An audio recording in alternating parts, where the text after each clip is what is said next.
Umetnica Ana Marinović okupila je 86 kolega na 10. izdanju Impulsa.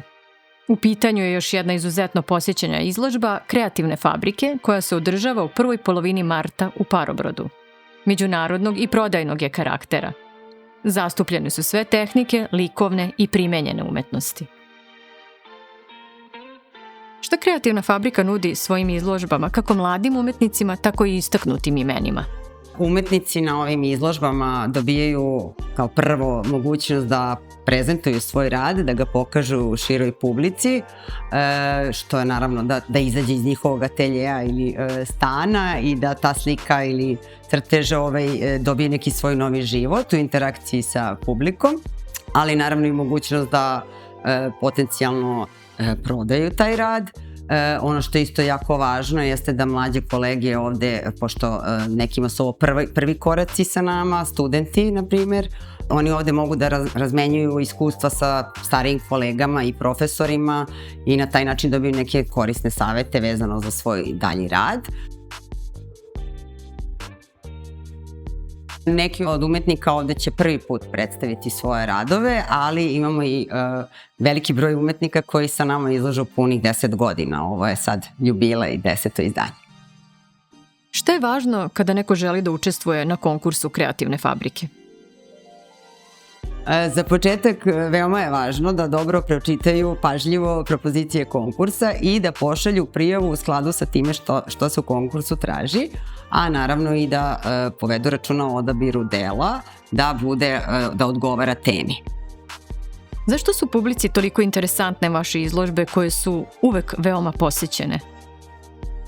Pa interesantne su svakako zbog kvaliteta radova i raznovrsnosti tehnika, ali ono što je možda specifično za naše otvaranje jeste ta jedna prelepa energija, puno ljubavi, zagrljaja, tako da svi odavde i za vreme otvaranja, a i nakon izložbe izađu sa nekim pozitivnim osjećanjem i toplinom.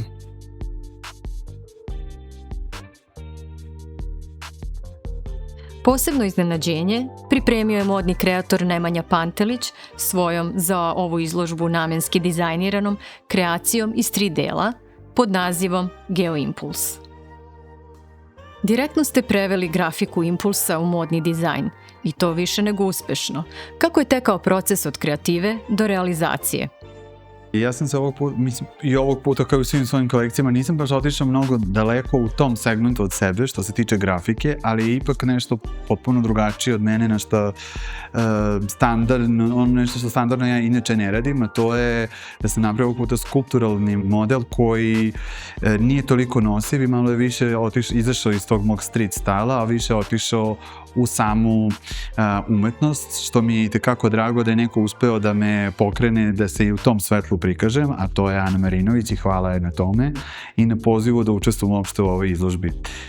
Zaista sam želeo da plakat koji je ona u stvari napravila za ovu izložbu pretočim upravo kroz model i da ljudi kada dođu i pogledaju da ih to potpuno asocira upravo na ovu izložbu i mislim da sam u tome i uspeo. Koliko su moda i umetnost utkani jedno u drugo?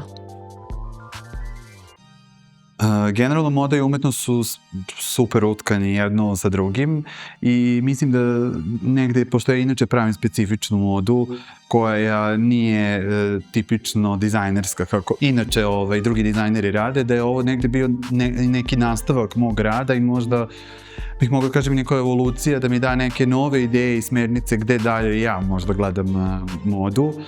A nekako ja mislim da smo svi mi umetnici i da to treba negde da pronađemo u sebi i dizajn, odnosno modni kreator je isto umetnik na svojevrsan način kao i neki slikar ili vajar ili bilo ko drugi fotograf ili tako dalje i ne možemo jedno bez drugog, tako da ovaj spoj svih umetnika koji su ovde u svim tehnikama kojim rade i načinima izrade, mislim da su svi u stvari pokazali taj spoj i baš smo lepo selektovani, izabrani, tako da će publika moći zaista da uživa pre svega u umetnosti, a to je ono što je najvažnije. Kako se nosi neki modni komad svakodnevno i gde vidite svoj impuls? Ja moj impuls vidim svaki dan. Ja sam ipak dizajner mode koja je nosiva. Koliko god da je neobična, ja mislim da ona može da se nosi svaki dan i uvijek ću da potvrdim da treba da budemo malo luđi i da se opustimo, jer to je pečat koji treba da ostavimo. Ako ćemo nositi isključivo dosadnu modu, onda živimo i dosadne živote.